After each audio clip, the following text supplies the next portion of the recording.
Well, thank you, everybody. I'm so glad to see you guys. I wish I was there in person, but I am a little sick today. But I'm so grateful that either way, I'm still here to talk to you all today. During that song, I was just really resonating with the line, "There was Jesus." And I think that relates so much to the testimony I'm going to be sharing with you today and just the walk that I had. But I'm Brianna, and I'm so glad to be with you guys today. My story actually starts about 10 years ago, which sounds really crazy, like I'm old or anything, but I'm only 21. It started when I was 11. I didn't grow up in Florida. I grew up in New Jersey, and I grew up with my mom, my dad, my grandpa, and my sister.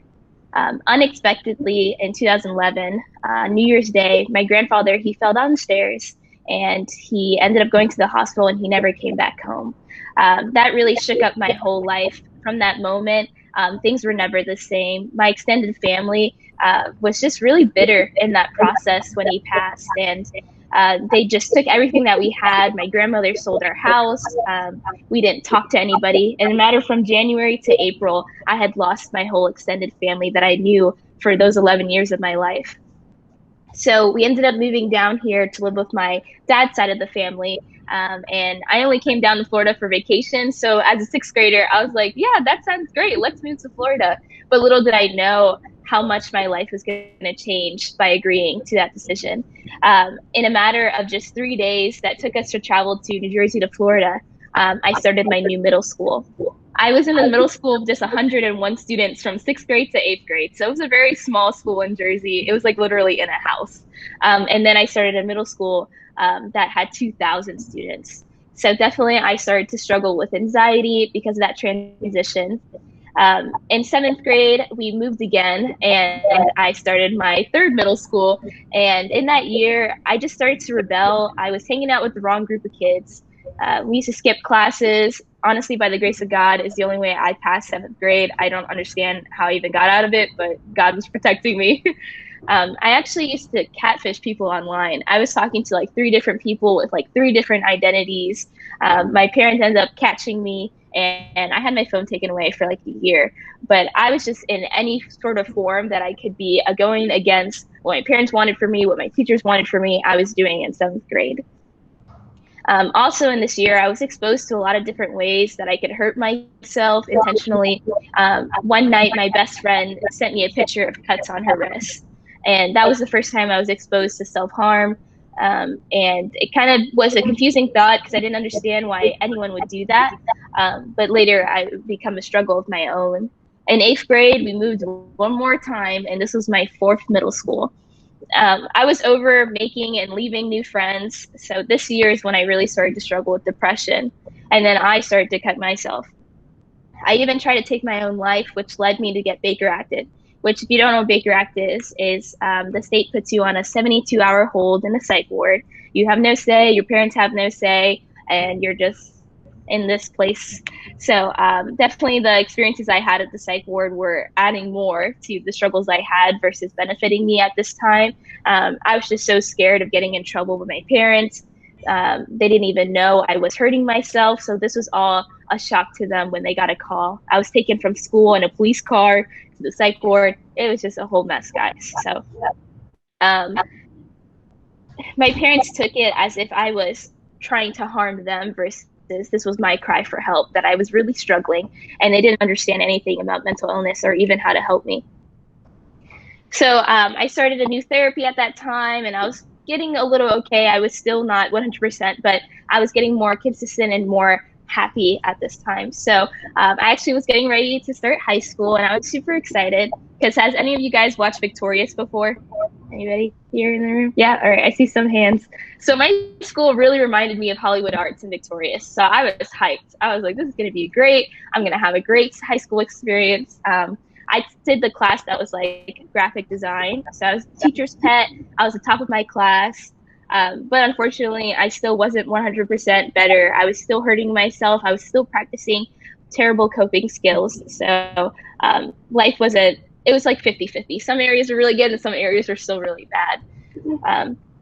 So this time it was the week before spring break, and being in graphic design, you get to participate in a film festival. So my class actually won.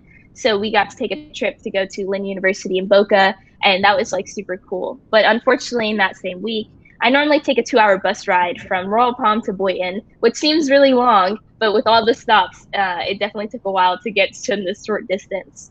I normally had two friends that I rode with, and this particular day, no one was riding with me. I was just sitting, listening to music, and this boy in the front asked if he could sit with me to talk to the people behind me. I didn't think anything of it, and I had no reason to say no, so I let him. And within 5 minutes, I had a knife against my chest, and he was threatening to stab me. And he told me that he could kill me, and no one was going to care. And at this point, guys, I was still really suicidal. I was still hurting myself. So in a way, I didn't really care if this boy really hurt me. And at one point, he started to push it, and I thought I was really going to get stabbed in that moment. I looked at the kids behind me, and I asked them if they would help me, but they just looked at me, and no one did anything. I made contact with basically anyone I could, and no one was there to help me. Eventually, he put the knife away, and he just carried on the conversation as if nothing happened. I was basically all the way inside the seat, like basically about to fall out the window. That's how close I was. My fights to get away from him didn't work. As I tried to push him, as I tried to get out, nothing worked to get me away from him. He ended up grabbing my wrist and holding me down, and he told me I had 10 seconds to get out or he was going to touch me.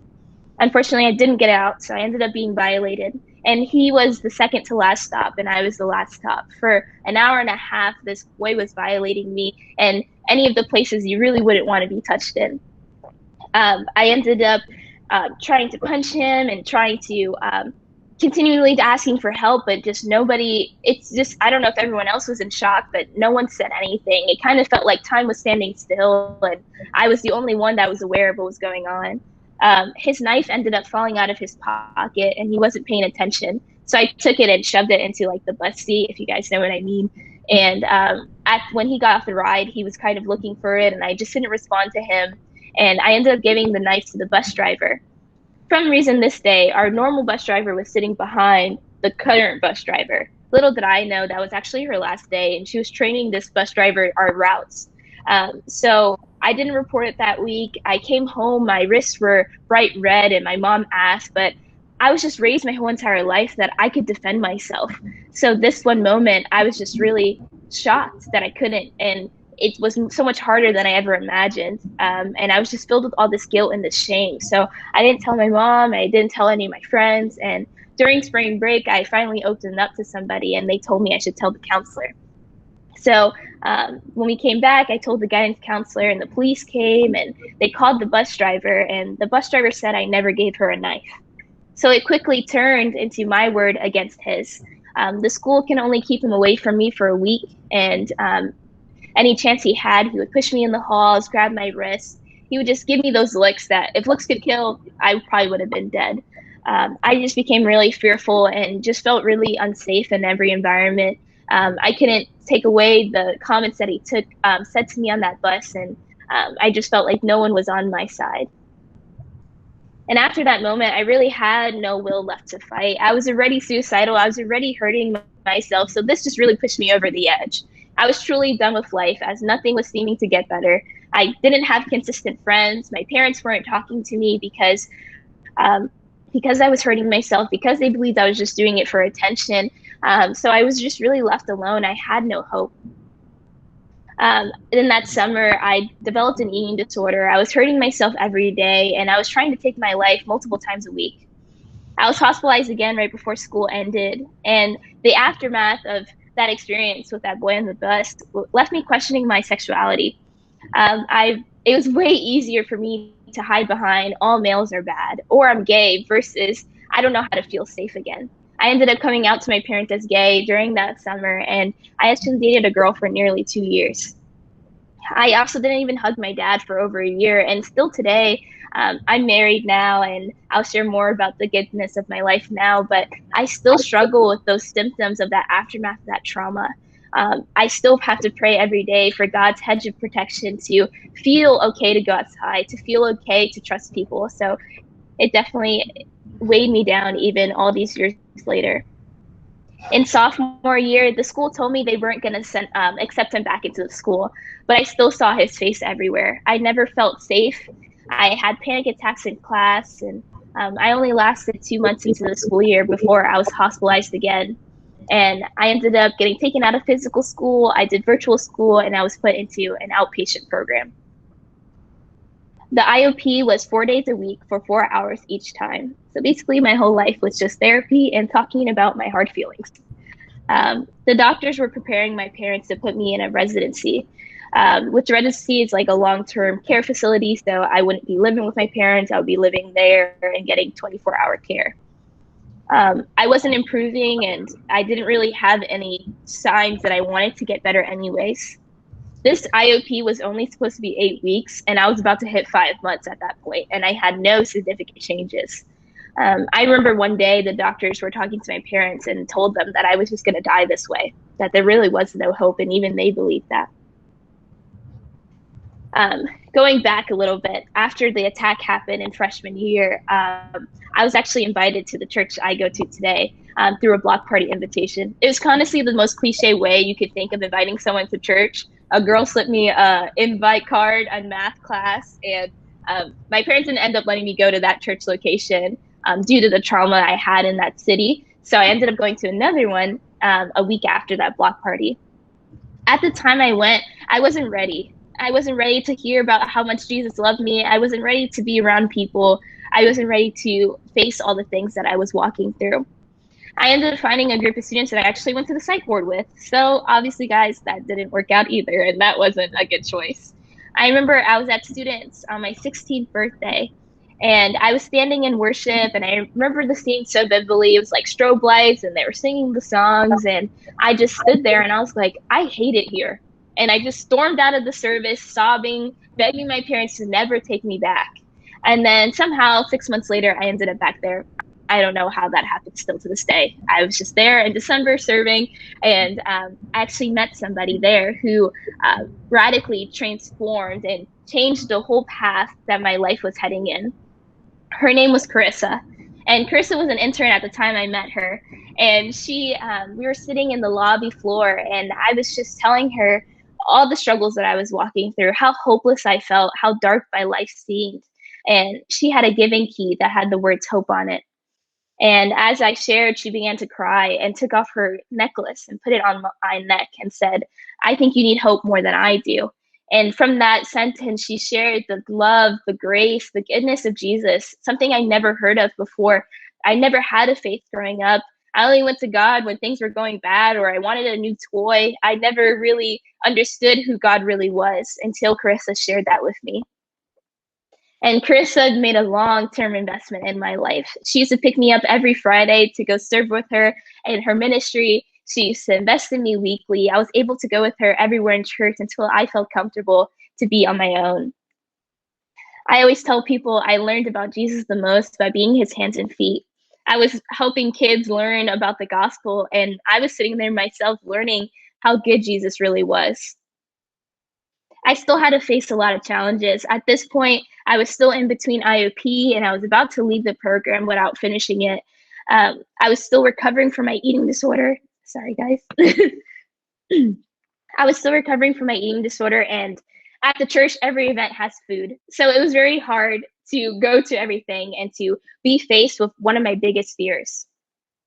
I was a part of a life group of girls who were going to physical school, who pretty much all went to the same school, and I was the only one doing school at home. So it was very hard to feel connected to the people in my group. Despite it being hard and struggling to find my place, I always felt like I belonged with other believers and with the church. I actually gave my life to Christ during something we had in my church. It was Belgrade Student Week, which was a missions week that we would go out to the community of Belgrade and stay in a school and do mulching schools, talking to kids, and just being in a time of fellowship. And that was the week that I decided that I didn't want to do it my own way anymore. I was sitting in the worship center and we were hearing the message, and the pastor said, everyone to stand up. And if you want to give your life to Christ, to take one step forward. I couldn't. I sat right back down. To the thought of walking away for what was at this point 4 years of mental illness, really dark depression, daily self-harm. I didn't know what life was like without that. And that was scary. I was comfortable being depressed. I was comfortable in my behaviors. To accept a life with Jesus and to accept a life that was going to be filled with peace was unknown to me and scary. My life group leader ended up praying over me, and I saw my life flash from when I was a toddler all the way up to that point when I was sitting in that gym. And I remember I felt nothing but peace in my heart. And for years, I was just feeling anxiety. I was anxious in all situations, and that freaked me out. So I ran to the bathroom and I looked at myself in the mirror and I was like, do you feel that? We feel nothing. But it felt a good nothing. It felt like something that was so reassuring that I could just sleep in that peace. Like I never had felt that before. And it was in that moment that I was like, I never want to lose that feeling. So from that point, my life continued to improve. I began to slowly surrender things and bits and pieces of my life, and I began to see how God was working through my life. As a student, I got to help other students that were struggling with depression and self-harm. I got to show them that, hey, even though at a point in that time, I was probably just a year clean, but I told them you can make it too, that there is goodness on the other side, that there is a better life than what we're living, and that not everyone is out to get you. How my life is a little bit today is I got married to my high school sweetheart. We've been married since August. I met him when I was, I think, 15 years old at CF Students. So we've been together for, actually today is our 6-year meeting anniversary, which is kind of funny. I'm also 6 years clean from my last suicide attempt. And a lot of things that I do now compared to before, it's just radically different. The way that I handle stress, the way that I perceive life is just remarkably different. How I cope with, I still struggle with depression some days. I still struggle with anxiety. I still struggle with those thoughts. But today I know that Jesus' plans for me are so good and so pleasing, that he's working all of this out for my good. That today I wouldn't have thought that back then I wouldn't have thought that my story was going to hold impact or that my life even mattered to people. But through the people I get to talk to today, I get to see how those hurts are helping someone else have freedom. And I was just thinking as I was preparing to share this story today is that we can all be Carissa's in my story. We all have faith here today, and we all know Jesus for the most part and seen his goodness already, either in our lives or our friends' lives. And we can all share that with somebody else. We probably come in contact with multiple people every day who are struggling with depression, who are struggling with self-harm, or believing that their life is meaningless. And I also believe that a lot of you could be me in this story. Maybe right now you're walking through depression. Maybe right now you're hurting yourself, or you're thinking that your life is meaningless. And I would encourage you, if that is you today, to please talk to your teacher. Please talk to Julio. Know that what you're going through is not something to be ashamed of. It's not something to keep in the dark. Those are very serious, big feelings, and we want to care for that. But also, too, there is hope. I walked through years and years of trauma after trauma and believing those lies of the enemy. And I get to stand here today and tell you that there is another side. If I would have gave up then I wouldn't have been a part of the great things and being with you guys today. I actually work at the church at Gardens Campus Christ Fellowship, and I work in a ministry called Freedom and Care. It's our congregational care ministry, so we deal with funerals, memorial services, hospital visits, prayer and altar team, helping people in their darkest moments, and pastoral counseling. And just through that experience, I've been really involved in a program called Celebrate Recovery. And Celebrate Recovery is where you can, for anyone that is struggling with any hurts, habits, or hangups, is they can come and experience a community, share their feelings, and learn how they can overcome those things with biblical truths, with things of how Jesus overcome and how he helps others overcome as well. So through that experience, I get to speak to so many other young adults and even students who are walking through mental illness, who are telling me, how do you still be a believer when you're struggling with those things? Like, I don't understand. People tell me to pray more, and I'm praying more, but I still don't feel better. And I think it's so dangerous sometimes when we say those things, because you can be a Christian and still feel those feelings. It doesn't mean you don't believe in Jesus, but also at the same time, we still live in a broken world. But I think it's so important to know that Jesus is our ultimate healer, and that we can go to him and ask him to heal those inward broken parts of our hearts. So as I close out today, guys, I just want to thank you for listening to my story and for being present. And I really hope this resonates with you today and that you're able to get a little bit more hope. and that you're able to talk to someone today knowing that you want to be on the other side as well. So I can just ask if everyone please bow their heads and close their eyes with me in this moment. With your eyes closed, I just want to remind you to take a moment of that Jesus chooses you. He chooses you with all your brokenness, with all your secrets, your hurts, your flaws. Jesus does love you. If you're sitting here today wondering, is it worth it? Wondering how you get through today or tomorrow, I want you to lay it down in this moment. However that looks for you, release that feeling. Surrender it at the feet of Jesus. If today you don't want to fight this fight by yourself anymore, if you want Jesus to start fighting your battles, please raise your hand. I want to be able to pray for you.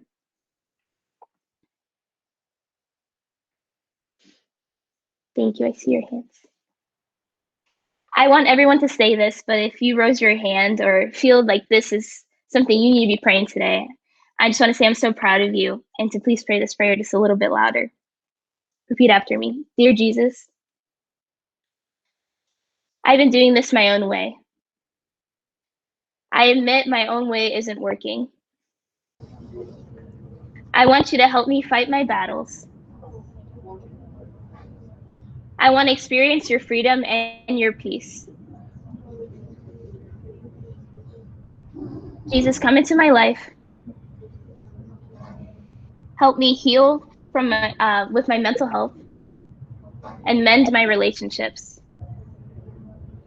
From this day forward, as best as I know how, I would live to honor you. In Jesus' name we pray.